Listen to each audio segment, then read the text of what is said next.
At Starbound, we tell stories the human way, not with artificial voices or AI slop. In the end, what's HFY without humanity? My name's Carol. Let's begin. Miss Rimiki woke up confused. The first thing she registered was pain. Not the sharp kind that came from a physical wound, but the throbbing ache that traveled through her head fronds like someone had taken a hammer to her skull. Her hands moved on instinct, clawed fingers reaching up to cradle the sensitive appendages as they spasmed against her palms. Where was she? The interrogation room. The Mandarin prisoner. The mental assault she had launched to pry open his mind and... Her grip tightened reflexively as the memory came flooding back, her fronds curling inward as if they could escape the residual pain. Then, suddenly, warmth. A hand. Human-sized, human-warm, gently pried her fingers away from her fronds, with a tenderness that cut through the fog in her mind. Miss Rimiki cracked open all four of her eyes, squinting past the white overhead lights of the medical bay. Caden's face swam into focus above her, his blonde hair falling around his worried expression, his brow furrowed in that particular way that made her chest ache. "Hey," he murmured, his voice soft and strained. "How are you feeling?" "I don't know," Miss Rimiki breathed, her voice cracking as she tried to pull the threads of memory together. Flashes. Disjointed images bleeding into one another like watercolors left in the rain. A blood-orange circlet. Fronds. Her people's fronds, moving independently on a foreign skull. The images sharpened, resolved into a single, frozen moment. Zumir standing alone in a gathering hall, surrounded by bodies. Mandarin bodies, dozens of them, sprawled across the floor in pools of pearly blood. She tilted her face upward, and she was smiling. Not a smile of triumph or a smile of madness, but something far more unsettling. Satisfaction. Peace. Then, the bodies moved. Miss Rimiki's breath caught in her throat. All at once, the corpses began to convulse, to shift, limbs jerking as if pulled by invisible strings. Zumir's smile widened. The fronds on her head, Miss Rimiki's people's fronds, unfurled like wings. Miss Rimiki gasped and jolted upright, her eyes snapping wide to find Caden still beside her bed, his hand gripping hers tightly. "I was worried." Caden's voice came out rough, strained. "Stars, Rimiki. I was terrified. I told Command the interrogation was a bad idea. Turin, that Mandarin bastard, his mind was rotten. I told them." Miss Rimiki stared up at him, momentarily forgetting the throbbing in her fronds. Where was the teasing? The flirtatious comments about his muscular dragon queen? The requests to sit on him or the playful complaints about her wearing too many clothes? This wasn't her Caden, the love predator who ambushed her in the mornings with pheromones and wandering hands, who watched her like she was the most fascinating creature in the galaxy. This Caden looked haunted, afraid, and that scared her more than anything she'd seen in Turin's mind. "I'm sorry." The words came out hoarse. "You were right. I shouldn't have volunteered for..." The door opened and cut her off. It wasn't the smooth pneumatic slide of a standard ship door, but an old-fashioned hinge door that swung inward. Both Miss Rimiki and Caden's heads snapped toward the sound in unison. Two figures entered. The first was a human woman, dressed in military fatigues, combat utilities judging by the patch configuration, and the sidearm holstered at her hip. Her dark hair was pulled back in a regulation bun, and her expression was unreadable. The second was a man in a tailored suit, charcoal gray with a blue tie. Not military. Intelligence, maybe? Or command liaison? Miss Rimiki stared at them, her vision still swimming slightly as she tried to focus. She knew them, didn't she? She should know them. Her mind scrambled for names, faces, context, but the effort sent another spike of pain through her fronds.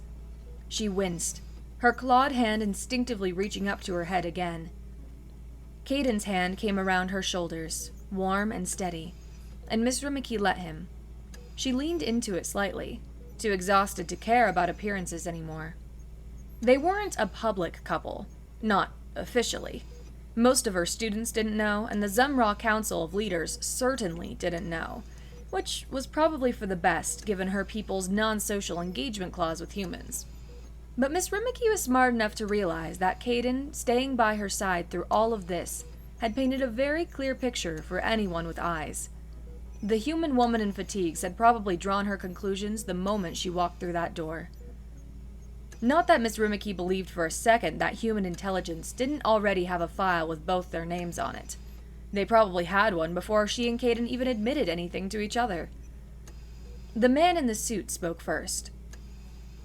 Miss Rimiki, the interrogation with the Mandarin prisoner. Did you manage to extract anything useful from Turin before, you know? Miss Rimiki didn't answer him. Instead, she turned her aching gaze toward both visitors, her frown still causing pain. Should I remember you two? Something flickered in the woman's eyes. Worry, maybe. The man in the suit's expression softened. You don't know Lieutenant Taylor, he said, gesturing toward the woman in fatigues. And you and I have only spoken once before. A data slate call about the Duamra and your pro-human movement. Wouldn't be strange if you didn't remember me, honestly. It was brief. He paused, seeming to realize something, then extended his hand toward Caden in the most awkward gesture. I didn't introduce myself, did I? Agent Smith. Intelligence liaison for the Big Mouth Bass. My memory is foggy, Miss Rimiki admitted, her voice still rough. She closed her eyes for a second, then forced herself to continue. I saw something. A hall, full of dead Mandarin, dozens of them. And there was a woman. Zumir, I think. She was standing there alone, wearing stolen fronds from my people. She paused, glanced at Caden, and closed her eyes. And then the bodies started moving. All of them at once. Miss Rimiki opened her eyes again, glancing between Agent Smith and Lieutenant Taylor with a tired, almost sardonic expression. So, either Turin's mind is full of very disturbing information, or I've gone completely mad and started seeing those zombies from human fiction. I'm honestly not sure which scenario is more concerning at this point. Agent Smith's expression softened further, and he held up a hand in a placating gesture. You're not mad, Miss Rimiki. What you saw was real, or at least it was in Turin's mind. He glanced at Lieutenant Taylor, then continued. We performed an autopsy on Turin. The mortician human fellow named Lawrence and his assistants were attacked during the procedure. He paused, letting that sink in. By the corpse. Miss Rimiki's mouth went wide. They managed to subdue it and extracted something. A parasitic insect, or something like one. It's still being studied, but the preliminary findings have our Opticon scientists completely baffled. Relief washed through Miss Rimiki like a cool wave, her fronds relaxing a bit despite the lingering ache. Her head wasn't fried. She hadn't broken herself trying to pry information from a prisoner's mind. But the relief was immediately followed by a prickle of guilt. She was happy about this? Happy that there was some horrifying parasite turning Mandarin corpses into puppets? That was bad news for every Star Citizen, wasn't it? Mandarin zombies. Really? Caden's hand tightened on Miss Rimiki's shoulder. Why are you two here? She just woke up. This can wait. Agent Smith held up both hands in a placating gesture, then nodded toward Lieutenant Taylor. Lieutenant, why don't you explain? The woman in fatigue stepped forward. My team just returned from a cleanup operation on one of the Rimiki agricultural worlds. We responded to a distress call. Mandarin raid, standard search and destroy. She paused, her jaw tightening. We eliminated the hostiles and secured the civilians, but we left behind approximately 300 Mandarin bodies. Command is concerned. Miss Rimiki felt her stomach drop. The Rimiki were farmers, peaceful, gentle, entirely defenseless. They had no military to speak of, no way to defend themselves if those bodies started moving. Agent Smith cleared his throat, drawing their attention back to him. That's why we're here, Miss Rimiki. We need your assessment on sending the third company to check out the site. At worst, they drop in, find nothing, and it serves as a field training for the Yorpal recruits under Sergeant Frairen's command. He paused, his expression hardening. At best, well, if worst comes to worst, at least we'll have boots on the ground before those bodies start walking. Miss Rimiki took a deep breath as she processed the request. And how dangerous are these reanimated corpses, exactly? I'd rather not send 200 recruits into a meat grinder. The mortician handled one by himself, Agent Smith said with a slight shrug. No weapons, no backup. Just Lawrence and his assistant subduing a walking corpse. They're not exactly threatening. More horror show than actual combat threat. Miss Rimiki pursed her lips, her tail swishing once behind her as she thought. The Rimiki were defenseless. Frairen's recruits needed field experience, and if a lone, unarmed mortician could handle one of these things... I suppose it would be a good chance for Frairen to show those Yorpal recruits what human combat is like, she said dryly. Stars know they need the experience before they face something that actually fights back. Agent Smith's expression settled into something resembling certainty. Exactly. To be honest, I think this will be an easy mission. Quick in, quick out. Get in the yaks, little doggies! Go, go, go! Frairen screamed, strapping her XC-1 Lancer to her chest plate. The rifle clicked into place on the magnetic mount, secure against her olive-drab armor as she jogged toward the armory rack. Her helmet. She still needed her helmet. Frairen glanced around the hangar bay, taking in the rushed steps of deployment prep, when her eyes caught on 5 Yorpal recruits standing near their own gear. They weren't moving, weren't checking their equipment, weren't doing a damn thing except staring at her with wide eyes and perked ears. Stars above, she did not have time for this. It was Micaiah who spoke up first, a pink-furred Yorpal who Frairen remembered all too well. The same one who'd woken her up in the middle of the night weeks ago, begging for extra training. Now, she was staring at Frairen with those same wide eyes. Sergeant, Micaiah said, her voice small. Are we really going to travel to the planet in those metallic things? Frairen shook her head, biting back a groan as she grabbed her helmet from the rack. Stars. She wished Himmel and Zetrin were dropping with her instead of being assigned to their own yaks across the bay. She stole a glance at them, Himmel's short frame gesturing animatedly at some human reg, Zetrin's hooded head bobbing as he checked his equipment with that methodical mentality he always had. Her mind drifted back to their first drop together. Simple times. The biggest worry had been kicking Mandarin ass and whether there'd be pizza afterward. Not babysitting 200 greenhorns who looked ready to bolt at the first sign of trouble. Looking back at the 5 recruits still frozen near their gear, Frairen almost regretted her promotion to sergeant. Almost. Get your gear and your tails on the capsule, now. Frairen's voice came out flat, with just enough edge to make it an order rather than a suggestion. Micaiah and the 2 other females scrambled immediately, rushing to strap their rifles to their chest plates before practically throwing themselves up the ladder into the yak. The males, Vartal and Trimmy, lingered. They stared at her for a long moment, their ears rigid, before finally securing their XC-1 Lancers and climbing up after the females, with considerably less urgency. Frairen's jaw tightened as she watched them. She knew exactly what was going on. The Yorpal elders had been making their rounds through the recruits again, whispering poison in their ears, asking questions, offering a way out. A return to Dagmar Prime if they just abandoned their kawaii status and came home. As if any of them could go back now. Once you'd tasted pizza, there was no going back. Not really. Frairen knew that better than most. Earth changed you. The gravity built your muscles. The food nourished you in ways homeworld rations never could.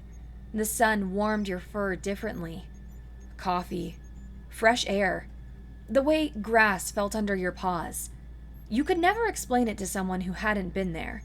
And once you'd had it, Dagmar Prime felt like a cage. The elders could promise whatever they wanted. It didn't matter. Frairen turned toward the weapons rack and grabbed her slammer, the powered warhammer feeling reassuringly heavy in her grip. She clipped it to her belt on the left side, the curved spike and clawed hammer face hanging ready at her hip. Time to move. Frairen hauled herself up the ladder and into the yak, her helmet automatically syncing with the capsule's systems, as light flooded the cramped interior. 6 racks lined the circular passenger space, all arranged around the core and facing the 3 egress doors. The seats were already vibrating, like a predator in anticipation for battle. Her spot had been picked for her. 2nd rack from the left door, right beside Micaiah. The pink-furred recruit was already locked into her harness, staring at Frairen with wide, almost reverent eyes. Frairen didn't acknowledge it. She just backed into her own rack, feeling the pinions and clasps sink into the sockets on her armor. The rack lifted her off the deck at once, and she dangled there, suspended a few inches above the floor. The dockmaster's voice crackled through every helmet in the bay. "All yaks locked. Crew accounted for. Emergency drop in progress. Non-essential personnel clear the deck immediately." Frairen could hear the echo of it bouncing off the hangar walls, even through her sealed helmet. She glanced across the cramped interior of the yak, taking in the 5 recruits locked into their racks. Their eyes were wide, ears pinned flat against their skulls.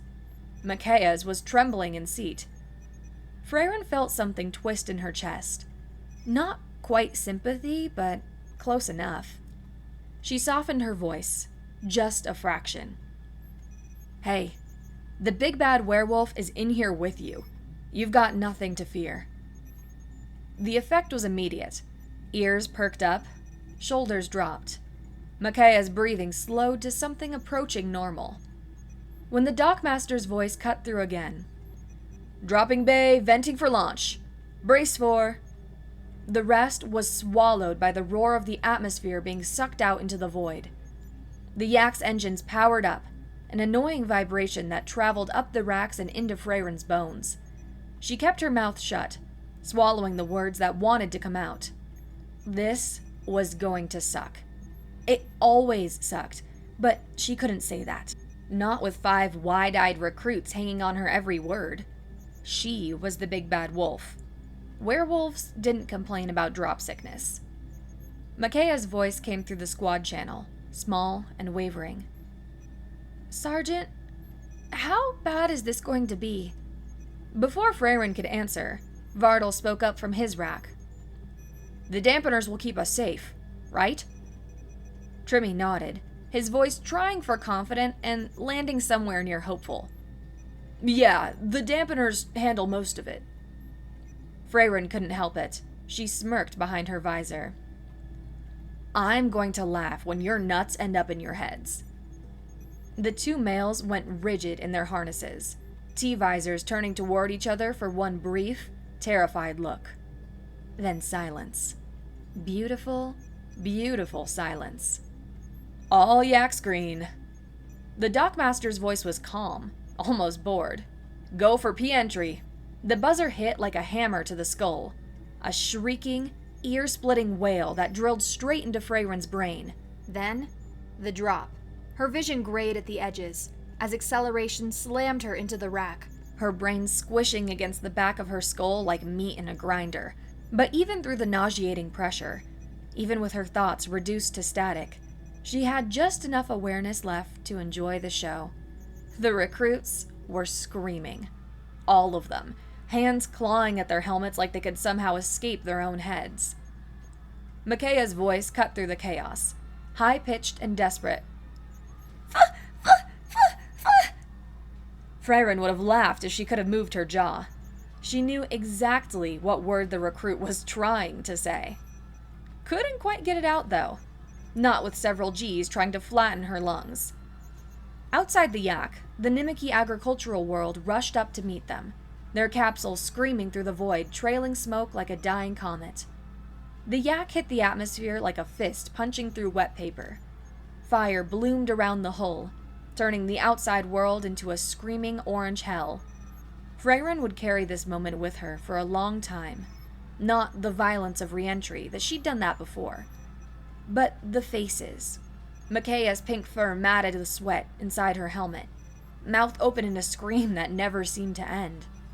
Vardel's eyes squeezed shut so tight, his whole face scrunched up like crumpled paper. Trimmy just staring at nothing, his jaw slack, gone somewhere else entirely.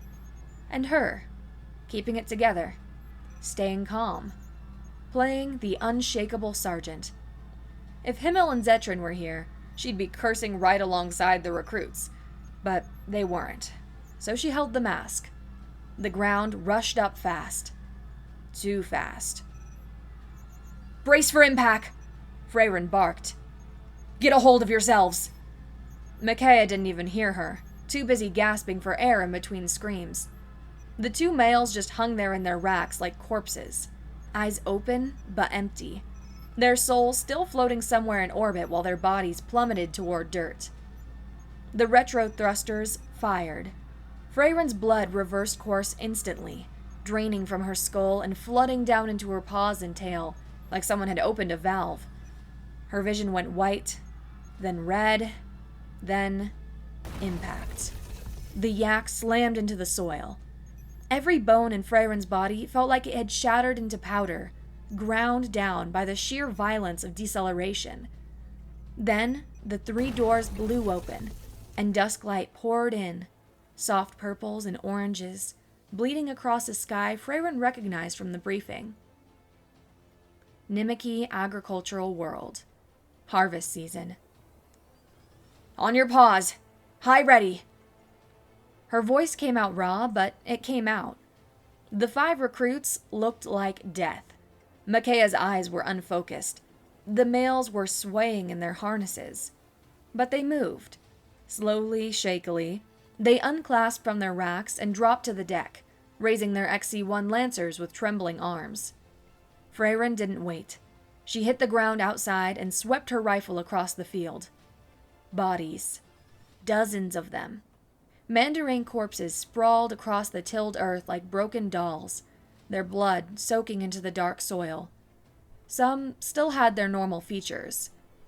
Others had things that didn't belong.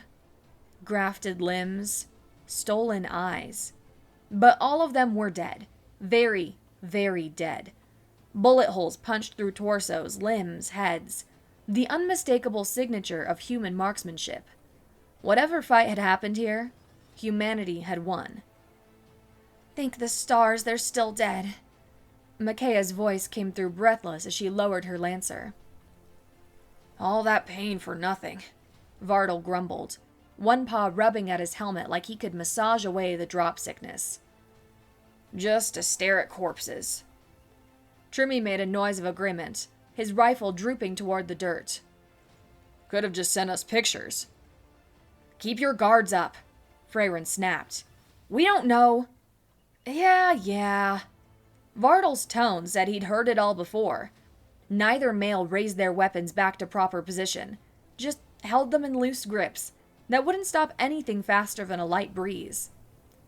Frairen bit back a curse and switched channels. "Himmel, Zetrin, sit rep." Disappointed, honestly. Himmel's voice came through with that particular lilt that meant he was about to complain creatively. "No zombies on my end. The humans in my squad are acting like kids who got told Christmas is canceled. They really wanted to shoot walking corpses." "Himmel, too. He simply wished to use his 40mm grenade launcher. Zetran's voice cut in, dry as sand. Are you too serious right now? Frairen growled. We're standing in a field of dead mandarin, and you're making jokes? A scream cut through the comms chatter, high-pitched, terrified, coming from somewhere behind what looked like a storage barn for farming equipment. On me! Frairen barked into the helmet channel, already sprinting. She didn't wait to see if the recruits followed. Her boots pounded across tilled soil, rifle up and tracking, as she rounded the corner of the barn. The scene hit her like a fist to the gut. Rimiki, a family of them, 3 adults, 2 children, pressed flat against the corrugated metal wall, their large eyes wide in terror. And closing in on them, jerky and wrong, 2 mandarin corpses. The male had so many bullet holes in his chest, Frairen couldn't count them all.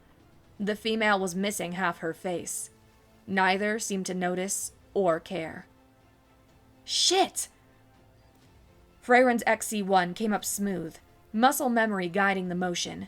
She squeezed the trigger. The Lancer kicked against her chest plate in controlled bursts, 3 round groupings, just like training. The first burst caught the male center mass, punching through armor and dead flesh, taking a chunk of his torso with it. The second caught the female on the shoulder, spinning her halfway around, pieces of her body spraying across the dirt. They didn't stop, didn't slow, the bullets just annoyed them. Both corpses' heads snapped toward Frairen in perfect unison. Then, they ran. Not the shambling shuffle from human zombie fiction, actual running. Fast and coordinated, closing the distance between them. Frairen's eyes went wide for half a heartbeat. Then, her jaw set. Hell no. No running. Not from corpses. Her XC1 dropped on its sling as her hand found the slammer's grip. She ripped it free from her belt, the powered warhammer feeling right in her paw. The male corpse was 3 meters out. 2, 1. Frairen swung. The slammer's head connected with the mandarin's skull, and the auto-propulsion kicked in mid-strike, amplifying her swing several times over. The sound was like a watermelon dropped from orbit, a wet crack, thump, that echoed off the barn wall. The male's head didn't just break, it exploded. Orange-gray matter sprayed across Frairen's visor and the chest plate in thick globs, chunks of skull and brain painting her armor like some nightmare art project. No time to process. The female was airborne, lunging at Frairen's throat, jaw snapping like she was trying to... As far as I know. Frairen planted her boot in the corpse's chest mid-leap, sending it sprawling backward. She brought the slammer down overhead in a brutal arc that ended with the female's skull flattened against the dirt. Werewolf wins over zombie. The Rimiki family stared at her, their large eyes somehow even wider than before. Himmel's voice cracked through the helmet, practically vibrating with excitement. 40mm grenade launcher is the superior choice. Zetran don't have it, and he's already running back to his capsule like a... Slammer works, Frairen cut in, breathing hard. Use melee. Smash the heads. A human voice cut through the channel, exuding disappointment. Aw, man. I left mine on the ship. The recruits. Frairen's chest went cold. She spun and sprinted back around the barn, slammer still gripped tight in her paw. The moment she cleared cover, the scene hit her. Micaiah and the 2 other females were firing in controlled retreat. Good. That was good. Their XC-1s barking as they backed toward the capsule. Mandarin bodies shambled after them. Not 2, not 5. Dozens. Stars above, how many of these things were moving? Then, Frairen's eyes found the males. Vardal and Trimmy were on their knees in the middle of the field, completely surrounded. 4 corpses closing in from different angles, jerky movements bringing them closer with each second. And the two Yorpal weren't moving, weren't shooting, just kneeling there like statues, weapons loose in their paws, staring at nothing. Move! Frairen's voice tore out of her throat. Vartal, Trimmy, get up and move, now! Nothing. They didn't even flinch. Frozen solid. Combat shock, her mind supplied uselessly. They'd locked up completely, and in about 20 seconds, they were going to die. I need support! My pups are about to get torn apart! Frairen's voice cracked through the comms as she launched herself forward. Her legs pumped, eating up the distance between her and the males. The Mandarin corpses noticed her immediately, heads swiveling in unison, bodies turning to track her movement. But they didn't fire. No crystal shards screaming through the air, no energy weapons lighting up the dusk. The original human team must have stripped the bodies after the fight, taking every weapon for processing or disposal. That little detail was the only reason Frairen wasn't already dead. She crashed into the first corpse at full sprint, Slammer leading. The warhammer caved in its chest with a wet crunch, sending it sprawling backward. A second corpse reached for her with grafted claws. Frairen spun, bringing the slammer around in a wide arc that connected with its skull. Crack, thump. Orange matter exploded across the dirt. 2 down. 2 more closing in on Vartal and Trimmy, who still hadn't moved. Still just knelt there, like they were waiting for execution. Frairen's slammer found the female skull first. Crack, thump. Head disintegrated in a spray of orange. She didn't stop moving. Pivoted to the male, brought the hammer down on his shoulders. Bone shattered. The corpse collapsed sideways. Another step forward, another swing. A grafted mandarin with opticon talons took the slammer to the chest. Its torso caved in like wet paper. Each step forward, the slammer claimed its prize in flesh and bone. Each impact brought her closer to Vartal and Trimmy, who still knelt frozen in the dirt like broken toys. Then, support arrived. Gunfire erupted from multiple directions. Controlled bursts, proper military fire discipline. Bullets tore through the shambling corpses, punching holes, taking limbs, spinning bodies around. They didn't drop the mandarin, didn't kill what was already dead, but they staggered them. Bought seconds, bought space. Frairen used every second. The slammer became a blur, rising and falling in brutal arcs. Crack, thump! Crack, thump! Skulls exploded, bodies crumpled, orange jelly painted the tilled soil in widening pools. The cascade of fallen corpses built around her like a gruesome barricade, and finally, she reached the males. Vartal was worse. His eyes were glassy, unfocused, breath coming in short gasps that meant shock was setting in deep. Frairen didn't waste time talking. She slapped the emergency medical release on his chest plate. The armor's thermoelectric system kicked in immediately, flooding his body with stabilizing heat and chemical regulators designed to heal and reduce pain. He didn't respond. Still out of it. Damn it! Frairen grabbed him under the arms and hauled him up, slinging his dead weight across her shoulders in a fireman's carry. The slammer went back on her belt. Trimmy was staring at her now, at least, some awareness creeping back into his eyes. Frairen got in his face, close enough that their visors nearly touched. Move! Now! She punctuated it with a shake that rattled his helmet. Get your tail up and follow me, or I swear to the stars I'll leave you here. Something broke through. Trimmy blinked, nodded weakly, and scrambled to his feet. Good enough. Frairen turned and ran, Vartal bouncing on her shoulders, Trimmy stumbling after her through the field of broken corpses. An hour. A full goddamn hour of fighting. When it was finally over, when the last mandarin corpse stopped moving for good, Frairen stood in the middle of the agricultural field, surrounded by bodies that would never get back up again. Orange jelly pooled in the furrows between crop rows. The smell was indescribable. The after-action counts came through the comms in pieces. Frairen had personally put down 43.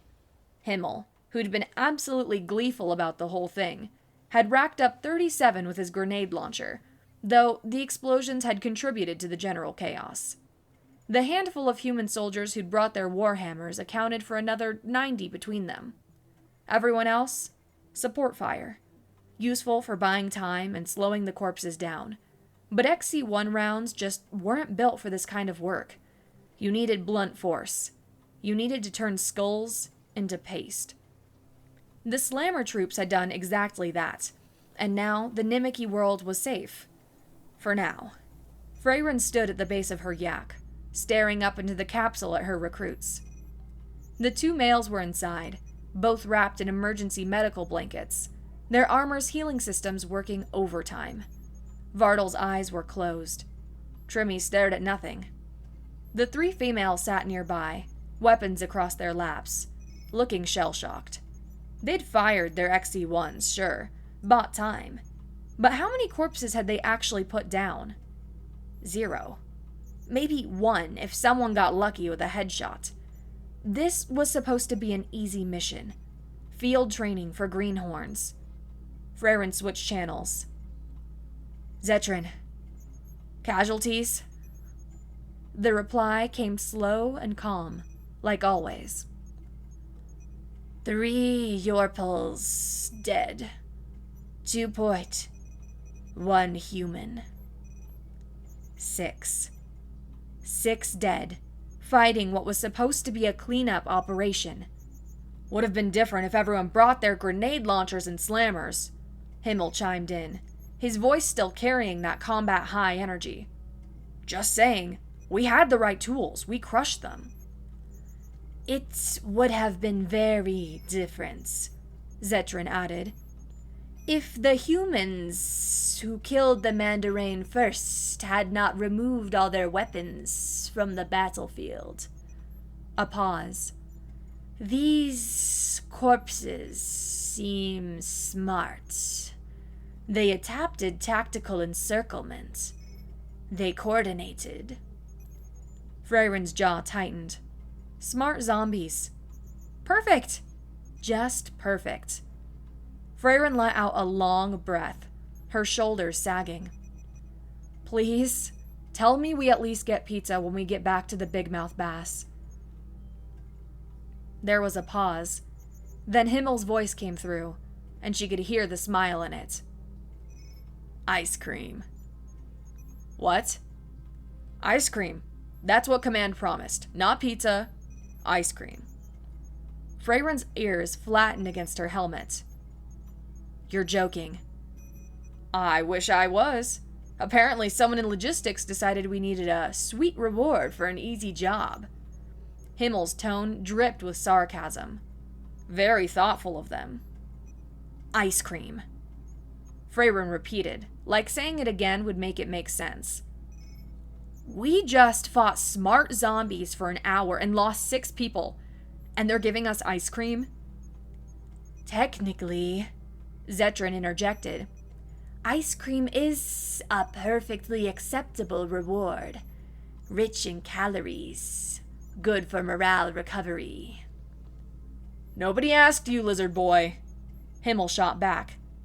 And you don't even like ice cream. You just eat it to be polite. I enjoy ice cream. You enjoy room temperature mice more. That is irrelevant to... Both of you shut up. Frairen cut in, but there was no heat in it. Just exhaustion and the faint edge of something that might have been a smile behind her visor. I'm getting pizza when we get back. I don't care what Command says. I'm a sergeant. I can find my own pizza. You're gonna fight the logistics officer for pizza? Himmel sounded delighted. If I have to. Can I watch? Only if you bring your grenade launcher. Zetrin sighed. You are both absurd. Says the guy who ran back to his capsule, Himmel added cheerfully. I was implementing tactical retreat. Running. You were running. Frairen shook her head, still staring at the field of corpses. At least some things never changed.